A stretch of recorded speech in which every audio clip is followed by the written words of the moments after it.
PM Modi आज BRICS summit के दौरान रशिया के कजान में चाइनीज प्रेसिडेंट शी जिनपिंग से पहली बार 2020 की गलवान लड़ाई के बाद बिलेटरल बातचीत करेंगे। बांग्लादेश में प्रदर्शनकारियों ने राष्ट्रपति मोहम्मद शहाबुद्दीन की इस्तीफे की मांग को लेकर मुख्य राष्ट्रपति भवन बंगा भवन को घेर लिया है, जबकि एंटी डिस्क्रिमिनेशन स्टूडेंट मूवमेंट ने ढाका के केंद्रीय शहीद मीनार पर एक रैली आयोजित की।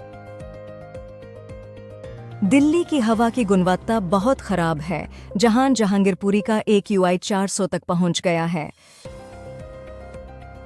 महाराष्ट्र विधानसभा चुनावों के लिए शिवसेना ने मंगलवार रात को 45 उम्मीदवारों की पहली सूची जारी की, जिसमें मुख्यमंत्री एकनाथ शिंदे को ठाणे शहर के कोपरी पंचपखाड़ी से और 7 कैबिनेट सदस्यों को उनके रिस्पेक्टिव सीटों से नामित किया है।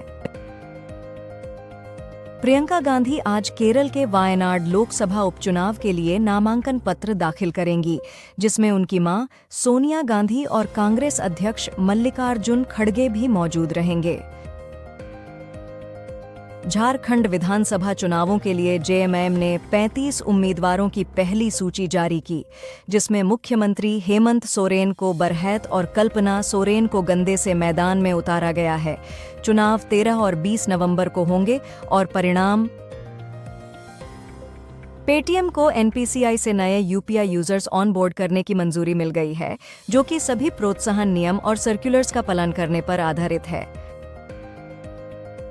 बेंगलुरु के हेनूर क्षेत्र में भारी बारिश के दौरान एक निर्माणाधीन इमारत के गिरने से 5 लोग मरे गए और कई अभी भी मलबे में फंसे हुए हैं। इस वीडियो में बचावकर्मी एक मजदूर को मलबे से निकालते हुए दिख रहे हैं। बेंगलुरु के बाबूसापल्ल्या में इमारत गिरने से मरने वालों की संख्या 5 हो गई है। 8 लोग घायल हैं और तैनात बचाव टीमें, जिसमें कुत्तों की टीम भी शामिल है, फंसे हुए लोगों की खोज में लगी हुई है। सरकार ने 22 अक्टूबर से पारबॉइल्ड राइस, हस्क्ड राइस और पैडी पर 10% का एक्सपोर्ट ड्यूटी हटाकर 0 कर दिया है, ताकि एक्सपोर्ट्स को बढ़ावा मिल सके, जबकि ये फैसला मॉडल कोड ऑफ कंडक्ट के समय लिया गया है। चक्रवात डाना, जो बुधवार को बंगाल की खाड़ी में गहरे दबाव से बना, शुक्रवार को ओडिशा बंगाल के तटों को पार करेगा और उत्तर पश्चिम दिशा में बढ़ते हुए गंभीर चक्रवाती तूफान में बदलने की संभावना है। पन्नून केस में अमेरिका ने कहा कि उसे तब तक संतोष नहीं होगा जब तक भारत की जांच से अर्थपूर्ण जवाबदेही नहीं निकलती, भले ही भारतीय सरकार ने इसके संबंध से इनकार किया है। चक्रवात डाना के करीब आने के कारण 23 से 25 अक्टूबर तक ओडिशा और पश्चिम बंगाल में लगभग 200 ट्रेनें रद्द की गई हैं, जबकि उड़ानें समय पर चल रही हैं और स्कूल, कॉलेज तथा सरकारी दफ्तर बंद हैं। साथ ही कुछ गांवों से लोगों को सुरक्षित स्थानों पर इवैक्यूएट किया गया है। जम्मू और कश्मीर के उपराज्यपाल मनोज सिन्हा ने 4 नवंबर को श्रीनगर में विधानसभा सत्र बुलाया है, ताकि जम्मू और कश्मीर विधानसभा के अध्यक्ष का चुनाव हो सके। एयर इंडिया और सिंगापुर एयरलाइंस ने अपनी कोड शेयर साझेदारी का विस्तार करते हुए 11 भारतीय और 40 अंतर्राष्ट्रीय गंतव्यों को शामिल किया है, जो 2010 के बाद पहली बड़ी विस्तार प्रक्रिया है, जिसका उद्देश्य विस्तारा और एयर इंडिया के संभावित विलय के संदर्भ में हुआ है। 8-1 के बहुमत से सुप्रीम कोर्ट ने फैसला सुनाया कि राज्यों के पास औद्योगिक शराब के उत्पादन, निर्माण और आपूर्ति पर नियंत्रण करने का अधिकार है, जो 1997 के एक 7 जज बेंच के फैसले को पलटता है। भारत दुनिया की सबसे तेजी से विकसित होती हुई अर्थव्यवस्था बनी हुई है, IMF के एक सीनियर अधिकारी के अनुसार, जो बता रहे हैं कि देश की मैक्रो इकोनॉमिक फंडामेंटल्स अच्छी हैं और हम 7% की वृद्धि की भविष्यवाणी कर रहे हैं। बॉम्बे हाई कोर्ट ने बुधवार को अंडरवर्ल्ड गैंगस्टर छोटा राजन को 2001 में होटलियर जया शेट्टी के हत्या मामले में जमानत दी, जहां उसे 30 मई 2024 को विशेष MCOCA कोर्ट द्वारा दोषी ठहराकर उम्र कैद की सजा सुनाई गई थी। सुप्रीम कोर्ट ने कहा कि पर्यावरण संरक्षण अधिनियम बेकार हो गया है क्योंकि केंद्र ने उत्तरी भारत में पराली जलाने की समस्या से निपटने के लिए सख्त नियम नहीं बनाए। सुप्रीम कोर्ट ने बायजूस के खिलाफ दिवालियेपन की प्रक्रिया रोकने वाले ट्रिब्यूनल के आदेश को रद्द कर दिया है, जो बीसीसीआई के साथ 198 करोड़ रुपए के सौदे के आधार पर था।